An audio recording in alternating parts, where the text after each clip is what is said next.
इसका 4 फेब वाला हम डेली करंट अफेयर्स का देखते हैं। 5th एंड 6th वाला कल आएगा, ठीक है, मतलब आ जाएगा शाम को, तो कल मॉर्निंग में देखेंगे। देखो, पहली न्यूज़ आई है कि जो हमारा WHO है उन्होंने एक जो वैक्सीन मतलब एक रिपोर्ट निकाली थी, तो उनकी एक कमेटी उन्होंने बोला है कि जो आपका वैक्सीन की वजह से आपको पोलियो हो रहा है, आपको हो रहा है मीन्स फैल रहा है, ठीक है, ग्लोबली स्प्रेड देखा जा रहा है। तो पोलियो क्या होता है? पोलियो आपका जो है वायरल डिजीज़ है, ठीक है, बच्चों में देखा जाता है, नर्वस सिस्टम को वो डैमेज करता है। अब पोलियो के 3 फॉर्म होते हैं, टाइप 1, टाइप 3, ठीक है, जिसमें से सिर्फ टाइप 1 वाला आपका सर्कुलेशन में है। नाउ पोलियो की जो वैक्सीन होती है वो 2 तरह की होती है, इनएक्टिवेटेड और जो है आपकी ओरल। तो ओरल वाली जो है वो वीक फॉर्म में है। अब ये वीक फॉर्म में क्या है? देखो, इनएक्टिवेटेड मीन्स जो वायरस है, वायरस को किल कर दिया और फिर वायरस को किल्ड फॉर्म में एक पर्टिकुलर डोजेज में आपको इंजेक्ट किया, ठीक है, मतलब अच्छे से उसको प्रिपरेशन बना के तो इंजेक्ट किया गया। चल क्यों नहीं रही?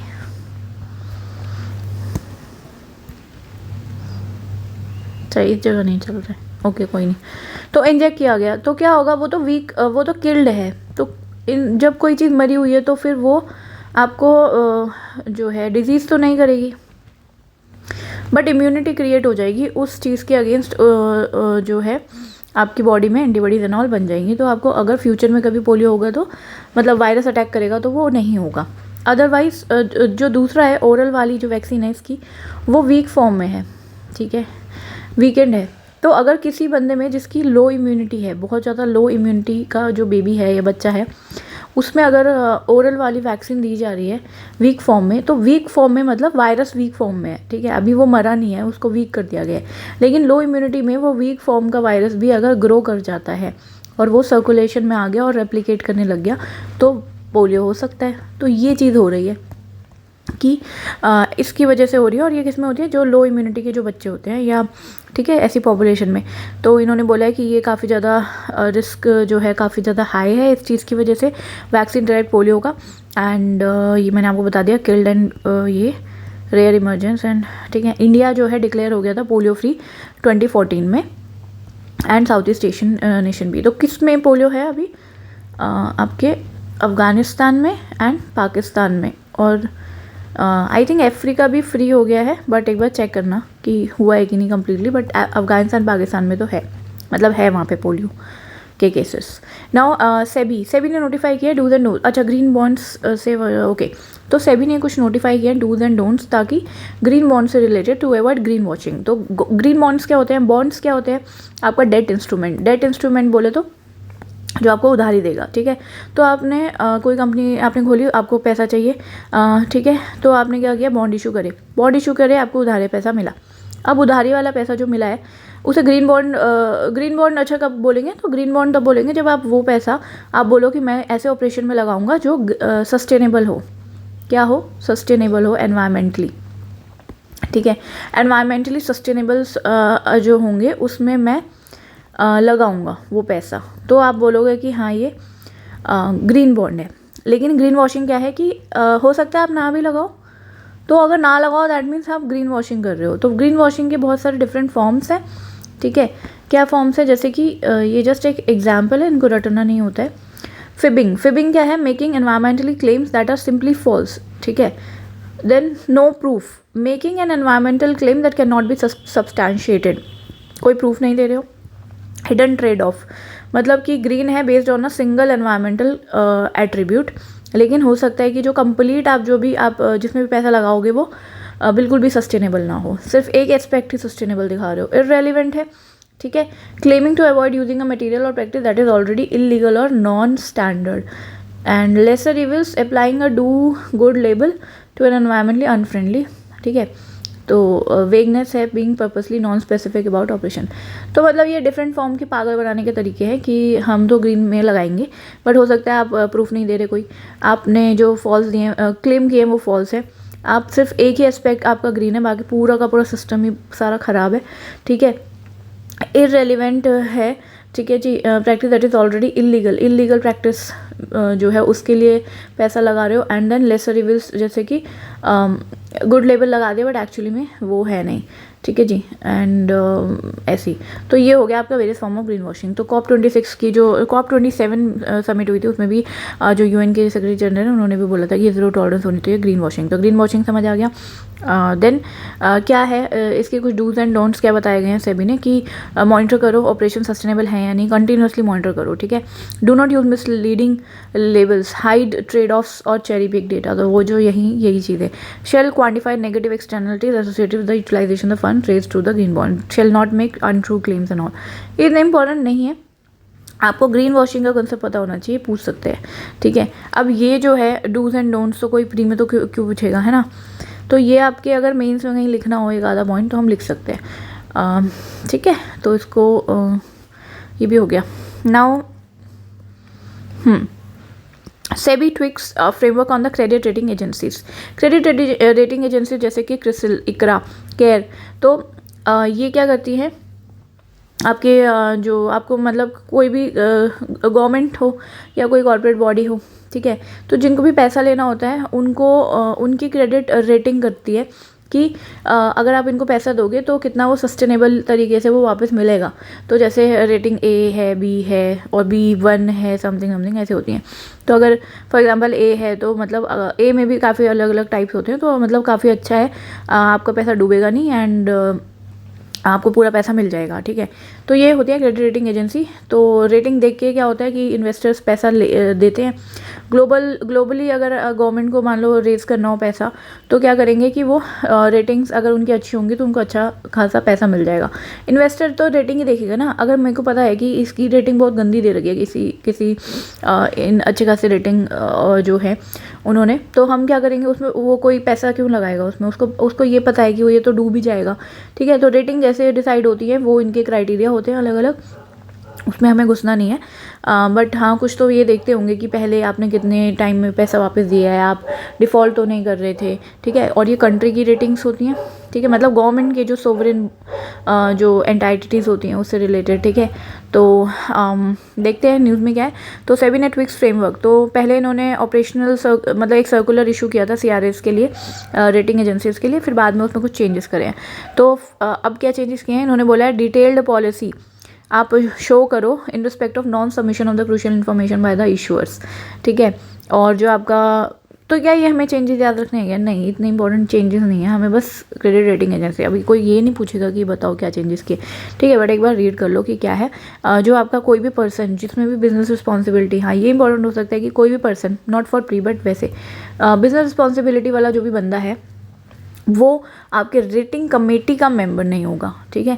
जो भी रेटिंग कमेटी है उसका मेंबर नहीं होगा जिस पे बिजनेस रिस्पॉन्सिबिलिटी वाला बंदा है, ठीक है। ये इन्होंने चेंजेस करे हैं। ये क्रेडिट रेटिंग एजेंसीज होती हैं, ये आप एग्जांपल याद रखो, क्रिसिल, केयर, इकरा, ये सब इंडिया में ऑपरेट कर रही हैं, ठीक है। और फॉरेन वाली कौन सी होती हैं, जैसे फॉरेन वाली का एग्जाम्पल मुझे याद नहीं आ रहा, बहुत ही फेमस है, M से है उसका नाम, नहीं याद आ रहा, छोड़ो। सेबी जो है इस रेगुलेशंस के थ्रू वो उसको रेगुलेट करता है CRS को। नाउ इम्पोर्टेंस क्या है, वही जो गवर्नमेंट को पैसा चाहिए अगर बाहर से, फॉरेन इन्वेस्टर्स को अट्रैक्ट करना and all, informed investment decision investor कर सकते हैं, ठीक है। इशू क्या है कि हाँ इनकी जो ट्रांसपेरेंसी, ये रेटिंग कैसे देते हैं, क्या इनकी मेथोडोलॉजी है, क्या इनका प्रोसीजर है, थोड़ा सा ट्रांसपेरेंट रहता है, ठीक है। एंड मोनोपली नहीं, मतलब कुछ ही हैं, ठीक है। तो आगे बढ़ते हैं। Tihar jail Delhi to get AI power surveillance system. Tihar jail जो दिल्ली में है, जो कि एशिया का लार्जेस्ट प्रिजन कॉम्प्लेक्स है, साउथ एशिया का, सॉरी एशिया का नहीं, साउथ एशिया का सिर्फ। तो AI पावर सर्वेलेंस सिस्टम वहाँ पे यूज़ होने वाला है। ऐसा बोला है कि वहाँ पे क्या AI पावर्ड CCTV कैमरा होंगे। उसमें क्या होगा कि जो डार्क स्पॉट्स होते हैं ना, ठीक है, वहाँ पे इनके ना ऐसे एक्चुअली जैमर लगे होते हैं। जैमर जो हैं आपके मोबाइल फ़ोन के सिग्नल्स को पेनिट्रेट नहीं करने देते, ठीक है। लेकिन डार्क स्पॉट्स जो होते हैं प्रिजन्स के, वो भी वर्क नहीं करते। तो वहाँ पे ये लोग क्या लगाएंगे, CCTV कैमरा लगाएंगे ताकि डार्क स्पॉट में भी कोई मूवमेंट हो रही है तो दिख जाए, पता चल जाए पुलिस, जो भी अथॉरिटीज़ है जेल की, ठीक है। तो पुलिस नहीं, जेल अथॉरिटीज़ जो होती है। तो और क्या होगा, रियल टाइम ग्रीवेंस रिड्रेसल, मान लो कि ये प्रिजनर्स इनमेट्स को रियल टाइम में कोई जो है इशू हो रहा है तो वो एड्रेस करवा सकते हैं। बायोमेट्रिक अटेंडेंस सिस्टम भी, ताकि मैनेज किया जाए रिकॉर्ड। देन टेक्नोलॉजी का क्या रोल हो सकता है प्रिजन रिफॉर्म्स में, ठीक है। Role of technology in prison reforms, क्या कर सकते हैं हम, जैसे ऑस्ट्रेलियन जेल में इलेक्ट्रॉनिक ब्रेसलेट यूज़ करते हैं, ये अभी हुआ नहीं है, ये रिफॉर्म्स की बात हो रही है। कैसा कर सकते हैं कि जैसे प्रिजनर्स की हेल्थ को मॉनिटर कर लिया, जैसे जो बैंड्स वगैरह होते हैं इससे आपको बीपी वगैरह सब पता चल जाए। Improving the safety of the staff and detainees, drone वगैरह यूज़ कर सकते हैं, ठीक है। ये दिल्ली में होने नहीं वाला, होने वाला है वो मैंने यहाँ पे बता दिया कि उसमें ग्रीवेंस रेड्रेसल रहेगा, डार्क स्पॉट्स में वो AI power cameras and all, biometric attendance. तो ये जस्ट रिफॉर्म सजेस्टेड है कि ऐसा हो सकता है। टेक्नोलॉजी का क्या रोल हो सकता है प्रिजन रिफॉर्म में, तो हेल्थ को मॉनिटर करना, safety, staff detainee, streamlining the criminal justice system, police court, prisons वगैरह, ठीक है। अगर एक ही प्लेटफॉर्म पे आ जाए, integrated criminal justice system of India जो है लिंक करता है पुलिस, कोर्ट और प्रिजन को, ठीक है। तो ये ऑलरेडी हो रखा है, ओके, ये ऑलरेडी हो रखा है कि टेक्नोलॉजी हम यूज़ करते हैं जिसमें हमारा एक इंटीग्रेटेड सिस्टम है जो, ठीक है। जो कौन मैनेज करता है मुझे याद नहीं आ रहा, बट कौन सी मिनिस्ट्री करती है, होम अफेयर्स ही करती होंगी। तो digital skills training to prepare people in the prison for employment in the ever spending tax sector upon release, ठीक है। टेक्नोलॉजी अगर उनको सिखाई तो उनको बाद में आसानी रहेगी जब उनको कोई जॉब वगैरह उससे रिलेटेड। तो access to services in the rehab opportunities यहाँ पे यूज़ कर सकते हैं। नाउ कुछ प्रिजन रिफॉर्म्स के रीजंस क्या है, क्यों चाहिए प्रिजन रिफॉर्म्स, क्योंकि प्रिजन ओवर क्राउड हो चुके हैं, prolonged detention of under trial, under trial है, अंडर ट्रायल ही सबसे ज़्यादा है, ठीक है। अभी और इतने ज़्यादा हो जाते हैं कि जितनी उनकी सज़ा, इतनी उनको सज़ा मिलनी भी नहीं थी, लाइक 14 ईयर्स, मान लो किसी की मैक्सिमम 5 ईयर्स की सज़ा मिलनी थी, पर वो अंडर ट्रायल में ही इतनी ज़िंदगी बिता देते हैं 10-10 साल की, बिना मतलब उन्हें अभी जजमेंट भी नहीं आई है प्रॉपर तरीके से, वो भी नहीं हुआ है, लेकिन वो सज़ा काट रहे हैं, ठीक है। Inadequate social and rehab program, then lack of legal aid availability for marginalised prisoners, lack of man power है, पुअर ट्रेनिंग है, ह्यूमन राइट्स कंसर्न्स हैं, ठीक है।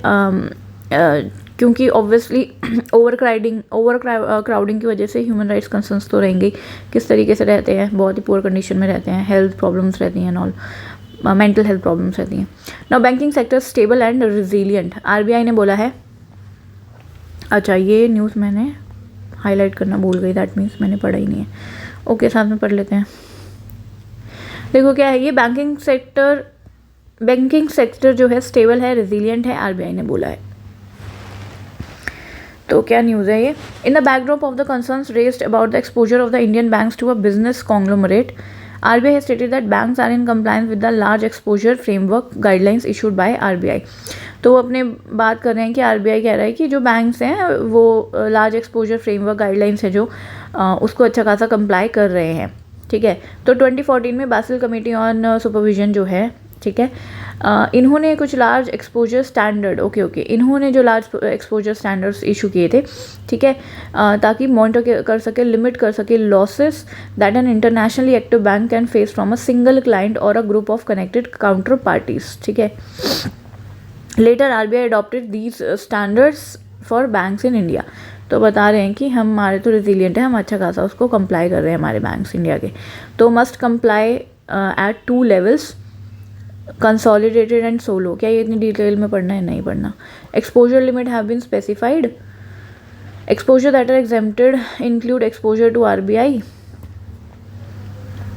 इंटरडे बैंक, नहीं पढ़ना होता भाई, इतनी डिटेल में नहीं पढ़ना होता, आपको बस ये याद रखना है कि ये क्या है, ठीक है। क्या है ये, large exposure framework guidelines, Basil committee जो है उन्होंने ही इसको रिलीज़ किया था और ये बैंक से रिलेटेड है, ठीक है। 1 लाइन कंटेंट है इसमें, और कुछ याद नहीं करना। RBI has a central repository of database system where banks report their exposure of 5 crore and above which is use for monitoring purposes, ठीक है। तो ये डेटाबेस आप याद रख सकते हो कि central repository of information on large credit. तो जो बड़े बड़े पैसे दिए जाते हैं बैंक्स जो हैं, जो बिग जो है exposure of 5 crore and above, तो छोटे मोटे लोन नहीं, जो 5 करोड़ से भी ऊपर के दिए जा रहे हैं उनके लिए एक डेटाबेस बना रखा है, ठीक है।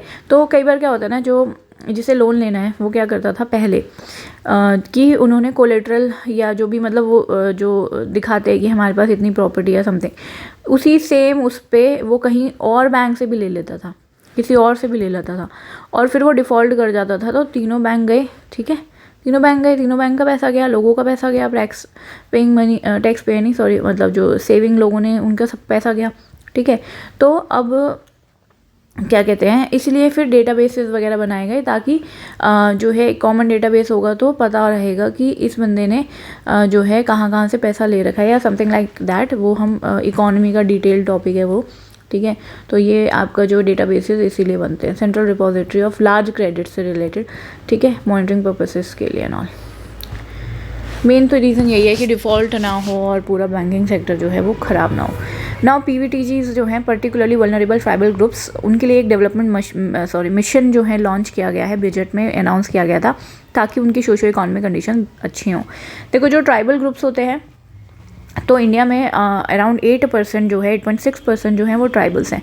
उनमें भी कुछ पर्टिकुलरली वल्नरेबल हैं, ठीक है। पर्टिकुलरली वल्नरेबल के कुछ कैरेक्टरिस्टिक्स हैं उनके बेसिक, क्या कि मोस्टली वो जो है छोटी पॉपुलेशन है इनकी, ठीक है। कुछ तो जैसे जो आपने सुना होगा सेंटिनलीज, ठीक है, लिखा क्यों नहीं जा रहा पता नहीं क्यों, सेंटिनलीज हैं, ठीक है, जो आपके निकोबार वाले एरिया में, अंडमान निकोबार, ठीक है, वहाँ पे हैं। तो ओंगीज़ हो गए, ओंगीज़, सेंटिनलीज, ठीक है, और भी हैं। बाकी सबसे ज़्यादा आपको मिलेंगे उड़ीसा में, तो 75 हैं PVTGs जो कि आइडेंटिफाइड हैं, ठीक है। पहाड़िया, सहारिया पहाड़िया नहीं सॉरी सहारिया, और सहारिया आपके राजस्थान में है, MP में है, ठीक है। एक सेकेंड, ओके। तो क्या कैरेक्टरिस्टिक्स है, रिटन लैंग्वेज नहीं होगी, रिलेटिवली फिजिकली आइसोलेटेड रहेंगे, सिंपल टेक्नोलॉजी यूज़ करते हैं, slower rate of change, mostly homogeneous small population, ठीक है। वैसे इनके जो आप ये एंथ्रोपोलॉजी का ही, मतलब एंथ्रोपोलॉजी में आता है ये topic. Low level of literacy, हाँ ये है मेन क्राइटेरिया तो इनका, low level of literacy, declining और stagnant population, economic backwardness, pre agriculture level of technology, ठीक है। और देहबार कमीशन जो है उन्होंने जो है क्रिएट किए थे PTGs प्रिमिटिव ट्राइबल ग्रुप नाम से, बट प्रिमिटिव नाम था तो वो थोड़ा सा सही नहीं था, तो प्रिमिटिव क्यों बोल रहे हैं टाइप्स, इसलिए फिर इनका नाम चेंज करके पर्टिकुलरली वल्नरेबल ट्राइबल ग्रुप्स कर दिया। और कितने हैं टोटल, 75 है। सबसे ज़्यादा उड़ीसा में है, कितने हैं उड़ीसा में, 13 के अराउंड है। और जो है सहारिया पॉपुलेशन जो है सबसे ज़्यादा पॉपुलेशन है, जो कि आपके राजस्थान MP में मिलती है, ठीक है जी। And amount of 15,000 crore will be made available, इसके लिए नेक्स्ट 3 ईयर्स के लिए ये डेवलपमेंट प्लान फॉर STs के अंडर ये आपकी स्कीम आएगी, मिशन आएगा, ठीक है जी। और बस इसमें हो गया, बस यही है इसमें, देवार कमीशन याद रखना है, इसी से रिलेटेड है। Now also in the news angel tax. Angel tax क्या होता है, ये जो कुछ वेल्दी प्राइवेट इन्वेस्टर्स होते हैं इनके पास बहुत पैसा है, ठीक है। ये क्या करेंगे कि स्मॉल बिजनेस वेंचर्स में ये पैसा इन्वेस्ट करते हैं, ठीक है, in exchange for equity, okay. Shark tank जैसा समझ लो थोड़ा सा, बट ये कुछ ज़्यादा ही वेल्दी होते हैं, ठीक है। ये जो है पैसा ये लगाते हैं, ठीक है। लेकिन ये शार्क टैंक जैसा नहीं है, मतलब शार्क टैंक तो थोड़ा सा और सही तरीके का है। इसमें क्या है ना कि जो जिन बहुत ही वेल्दी वाले प्राइवेट इन्वेस्टर्स, ठीक है, वो लोग अपने पैसे को जो है बिजनेस वेंचर्स में लगाते हैं और उनको फिर उस पर फ़ायदा मिलेगा। लेकिन इसमें क्या था कि अच्छा, इसमें पहले हम न्यूज़ देख लेते क्या है। द गवर्नमेंट हैज़ प्रपोज कि फॉरेन इन्वेस्टर्स जो हैं उनको एंजल टैक्स के एम्बिट में लेकर आए, which the to apply to Indian residents. पहले इंडियन रेजिडेंट्स जो होते थे उन्हीं पे वो टैक्स लगता था, तो एंजल इन्वेस्टर्स जो हैं जो पैसा लगाते हैं उन पे उनकी उस पर टैक्स लगाया जाए, ठीक है। तो 2012 में स्टार्ट हुआ था कि जो है स्टार्टअप्स, तो स्टार्टअप्स जो एंजल इन्वेस्टर से पैसा लेके अपना जो है कैपिटल रेज करते हैं। अब ये एंजल इन्वेस्टर्स कैसे समझाऊँ कि जैसे इन्होंने तो बहुत सारा पैसा दे दिया, ठीक है, स्टार्टअप्स को, राइट। जहाँ तक मुझे पता है ये होता है कि किसी के पास जो स्टार्टअप होते हैं ना उनको क्या मिलता है, कुछ ना कुछ रिबेट मिलता है गवर्नमेंट से कि उनको टैक्स नहीं देना है। आई थिंक 3 ईयर्स के लिए उनको टैक्स नहीं देना होता है, ठीक है। पहले 10 साल ऑफ ऑपरेशन में कोई भी 3 साल ऐसे होते हैं जो उनमें उन्हें टैक्स नहीं देना होता है। लेकिन क्या करते हैं कि स्टार्टअप्स में तो ये तो बहुत अच्छा तरीका है, किसी को अपनी ब्लैक मनी या किसी के पास बहुत सारा पैसा है और उसको अपनी मनी को अच्छा दिखाना हो, उस पर टैक्स भी ना लगे, तो वो स्टार्टअप में कर देगा इन्वेस्ट। ठीक है, हो सकता है कोई फैमिली का ही बंदा हो और वो अपने फैमिली के किसी बंदे ने स्टार्टअप खोला और उसने अपना पैसा इसमें डाल दिया, तो इस पर टैक्स तो नहीं लग रहा। तो इसी चीज़ के लिए एंजल टैक्स लेकर आए थे कि अगर एंजल इन्वेस्टर इन्वेस्ट कर रहा है तो हम लगाएंगे टैक्स, गवर्नमेंट ने बोला था। तो अब बोला है कि फॉरेन इन्वेस्टर अगर है कोई तो उस पर भी लगाएंगे। ठीक है, जैसे इंडियंस पे लगता है। It aims to deter the generation and the use of unaccounted money through the subscription of shares of a closely held company at a value which is higher than the fair market value of the firm's share. Got it? ठीक है, कि जो unaccounted money है वो पैसा invest ना हो, उसको डेटर करने के लिए ऐसा किया जा रहा है। ठीक है, through the subscription of the shares of a closely held company. जो हाँ, क्लोजली हेल्ड कंपनी मतलब ये जानती हैं एक दूसरे को, फिर वो इन्वेस्ट करते हैं। ठीक है, और इतने इन्वेस्ट करते हैं, इतनी हायर वैल्यू पे करते हैं जो कि फेयर मार्केट वैल्यू, उस फर्म के शेयर की वैल्यू इतनी नहीं है, पर वो लोग बहुत ज़्यादा पैसा देते हैं। ठीक है, तो बहुत ज़्यादा पैसा क्यों दे रहे होंगे उनका कुछ ना कुछ तो वैसा पैसा होगा ना जो वो अपना ब्लैक से वो वाइट करना चाह रहे होंगे types. Now society for world wide interbank Swift. Swift तो है जो आपके जैसे डिफरेंट इंटरनेशनल लेवल पे बैंक्स होते हैं ना। ठीक है, तो इनको मान लो कम्युनिकेशन करना होता है तो वो कैसे करते हैं, ये एक मैसेजिंग सिस्टम है स्विफ्ट, तो इसके थ्रू करते हैं सारे के सारे। ठीक है, लेकिन अभी जब रशिया और यूक्रेन पे जो आपके सैंक्शंस लगे थे रशिया पे, तो स्विफ्ट से उसको बाहर कर दिया था कि तो अब रशिया फिर पैसा कैसे मांगे बाकियों से, तो कैसे मैसेजिंग सिस्टम को यूज़ करे। ठीक है, तो उसका खुद का है एक SPFS, तो उसने प्रपोज़ किया RBI को कि आप ये जो है ये वाला ऑल्टरनेटिव टू स्विफ्ट यूज़ कर लो। ठीक है, तो इसमें बस यही है। Then export import bank, EXIM bank जो है export import bank of India, ये हमारा 1982 में सेटअप हुआ था under this act. And apex financial institution है जो कि आपके इंटरनेशनल ट्रेड से रिलेटेड पैसा देता है। ठीक है, इम्पोर्टर को ठीक है, एक्सपोर्ट करने के लिए, तो इम्पोर्टर एक्सपोर्टर ऑफ इंडिया। तो wholly owned by government of India है, याद रखना है, रेगुलेटेड बाय RBI इसको रेगुलेट करता है। इसके अलावा जैसे हमारे जैसे इसी टाइम में जैसे नबार्ड हो गया, ठीक है, एक्जिम बैंक हो गए, 2-3 और हैं, तो ये चारों जो हैं ये आपके आगे पीछे बने थे। तो मिनिस्ट्री ऑफ फाइनेंस जो है उन्होंने बोला है कि एक सब्सिडरी बनाएंगे gift city in the Gujarat में। ठीक है, ओके। फिर आता है आपका फेम स्कीम इलेक्ट्रिक व्हीकल से रिलेटेड थी। ठीक है, तो फेम स्कीम के 2 पार्ट हैं। पहला पार्ट जो हुआ था 2015 में ये लॉन्च हुआ था इस मिशन के अराउंड। तो इसमें क्या था कि इलेक्ट्रिक और हाइब्रिड व्हीकल के परचेज को बढ़ाना है फिनेंशियल सपोर्ट प्रोवाइड करके। तो पहले वाला जो है उसके बाद फेम 2 सेकेंड फेज शुरू हुआ था जो कि एक सब्सिडी प्रोग्राम है aiming to support electrification of public and share transport. ठीक है, तो पब्लिक ट्रांसपोर्ट के लिए भी था, शेयर ट्रांसपोर्ट के लिए जो आपके ई व्हीलर्स हो गए, 3 व्हीलर्स हो गए, सॉरी 3 व्हीलर्स होते हैं ना, ऑटो और बसेस हो गई, उन सब के लिए ये सब्सिडी दी जाएगी ताकि आप इलेक्ट्रिक वाले पे कन्वर्ट हो जाओ, ट्रांजिशन हो जाओ। तो महाराष्ट्र ने इसको टॉप किया है, इलेक्ट्रिक व्हीकल सबसे ज़्यादा वहाँ पे बिके हैं। ठीक है, फॉलोड बाय कर्नाटका। तो ये याद रखना है क्या, हाँ थोड़ा बहुत याद रख लो, महाराष्ट्र में इतनी ज़्यादा पॉपुलेशन है वहाँ तो हो भी सकता है। तो ODOP day, 1 district 1 product districts as export hub, ये क्या है, अभी रिसेंटली मिनिस्ट्री ऑफ कॉमर्स ने और पंजाब के साथ मिलकर एक अवेयरनेस कैंपेन चलाया था इसके लिए। तो ये तो यही है कि जो है बैलेंस रीजनल डेवलपमेंट हो, अगर एक पर्टिकुलर डिस्ट्रिक्ट से एक प्रोडक्ट जो है आपका एक्सपोर्ट किया जाए, ठीक है, वहाँ से बने और फिर वो आपका एक्सपोर्ट हो, तो क्या होगा कि अट्रैक्टिव इन्वेस्टमेंट आएगी डिस्ट्रिक्ट में to boost manufacturing and export. For example वहाँ से टमाटो केचप बनती है फॉर एग्जांपल, तो वहाँ से सिर्फ टोमेटो केचप ही आपकी जा रही है, राइट। टू जनरेट एम्प्लॉयमेंट भी आएगी ऑब्वियसली, और माइग्रेशन जो है, आउट माइग्रेशन जो होता है आपका वो भी थोड़ा कम होगा। ठीक है, अर्बन जो है, अर्बन में जो स्लम्स बन जाते हैं वो वाला एक डाल सकते हैं, holistic socio economic growth, innovation and the use of technology. Then Pradhan Mantri Kisan ऊर्जा सुरक्षा एवं उत्थान महाअभियान कुसुम स्कीम जो है आपकी PM, तो इसको एक्सटेंशन मिल गया है 2026 के लिए, क्योंकि पहले क्या था कि 2022 तक जो रूरल इंडिया है उसको सोलर पावर कैपेसिटी यहाँ इतनी इंस्टॉल करना चाहते थे पर हुआ नहीं, तो उसको 2026 तक ले आए हैं। Ministry of new and renewable energy के अंडर है। इसमें 3 कॉम्पोनेंट है। पहला कि इतने मेगावाट का solar capacity, solar power plant जो है, इंडिविजुअल प्लांट्स जो हैं वो छोटे छोटे प्लांट्स जो होते हैं वो इस्टेब्लिश किए जाएँ। दूसरा कॉम्पोनेंट है कि solar power agricultural pump stand alone वो करे जाएँ। तीसरा है कि ग्रिड कनेक्टेड एग्रीकल्चर पंप, तो एग्रीकल्चर पंप्स जो ग्रिड से कनेक्टेड है उन्हीं को हम सोलराइज कर दें। ठीक है, तो उसके बाद आता है ऑपरेशन सद्भावना, ऑपरेशन सद्भावना। तो सद्भावना किसको दिखानी है? जम्मू कश्मीर और लद्दाख को दिखानी है। इंडियन आर्मी का है, गुडविल इनिशिएटिव है, कोर सोशल इंडस्ट्रीज जैसे कि एजुकेशन, वुमेन, यूथ एम्पावरमेंट, इनके लिए। ठीक है जी। कहाँ यूज़ कर सकते हैं ऑपरेशन सद्भावना? जहाँ पे आपका जो इंटरनल सिक्योरिटी वाला जो पार्ट है GS3 में, ठीक है, तो वहाँ पे जो आपका जम्मू कश्मीर से रिलेटेड है जम्मू कश्मीर से रिलेटेड, ठीक है, तो वहाँ पे आप यूज़ कर सकते हो कि क्या रेडिकलाइजेशन वाले में भी आप कहीं ना कहीं यूज़ कर सकते हो टॉपिक में। रेडॉन क्या है आपका? रेडॉन जो है एक नेचुरली रिलीज होता है, ये आपके रॉक्स से, सॉइल से, वाटर से, यूरेनियम से आपका ये डिराइव होता है नेचुरली। अब लेकिन प्रॉब्लम क्या, अगर ये बहुत ज़्यादा हो जाएगा तो हैजार्डस रेडियो एक्टिव रेडॉन आपके आउटस्कर्ट्स ऑफ बेंगलुरु में मिले हैं bye IISc।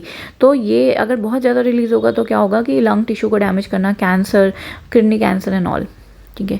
Then broadband definition change. Broadband की डेफिनेशन डिपार्टमेंट ऑफ टेलीकम्युनिकेशन ने नोटिफाई की है कि पहले क्या था कि जो मिनिमम इतनी स्पीड होनी चाहिए 512 kbps। अब क्योंकि इंटरनेट यूज़र कितने ज़्यादा हैं और फिर सबको इंटरनेट की डिमांड रहती है, तो उन्होंने कुछ चेंज कर दिया। उन्होंने बोला मिनिमम डाउनलोड स्पीड तो 2 Mbps होनी चाहिए। और ऑब्वियसली क्या 5G को थोड़ा सा बढ़ावा देना है, तो ऐसे तो करेंगे धीरे धीरे।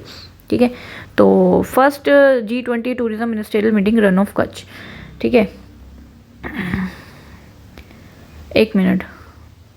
रन ऑफ कच्छ में जो G20 मीटिंग होगी ना, tourism ministerial meeting, G20 tourism ministerial meeting जो होगी रन ऑफ कच्छ में, उसमें इंडिया हाईलाइट करेगा रूरल टूरिज्म और आर्कियोलॉजिकल टूरिज्म के इनिशिएटिव्स। तो कौन सी है? लाडपुरा खास विलेज। तो ये याद रखनी है, लाडपुरा खास विलेज कहाँ की है? MP की है। इसमें होम स्टे जो है विलेजेस में डेवलप किए जाएंगे। नहीं सॉरी, गवर्नमेंट ने जो है मतलब ये दिखाएंगे कि क्या क्या इनिशिएटिव गवर्नमेंट ने लिए हैं। तो गवर्नमेंट ने क्या इनिशिएटिव लिया? गवर्नमेंट ने होम स्टेज डेवलप किए हैं विलेजेस में under the responsible tourism mission. तो लाडपुरा खास विलेज में होम स्टेज जो हैं विलेज में डेवलप किए गए। खोनोमा विलेज ऑफ नागालैंड, यहाँ पे क्या किया गया इन्होंने? टूरिज्म मैनेजमेंट बोर्ड का एक मॉडल जो है वो वहाँ पे क्या करते हैं ये लोग? टूरिज्म से रिलेटेड प्रोडक्ट्स बनाते हैं, रूरल टूरिज्म प्रोडक्ट्स बनाते हैं, रिस्पॉन्सिबल ट्रैवल को बढ़ावा देते हैं। तो खोनोमा विलेज एंड ढोलावीरा तो आप सबको पता है जो हड़प्पा की साइट है। ठीक है। ढोलावीरा में रेन वाटर हार्वेस्टिंग और जो बड़े बड़े आपके बोर्ड हैं, ठीक है, तो साइन बोर्ड्स एंड ऑल, तो वर्ल्ड हेरिटेज साइट है ये since 2021, UNESCO world heritage site. Okay, so ये तो हो गया। Thank you.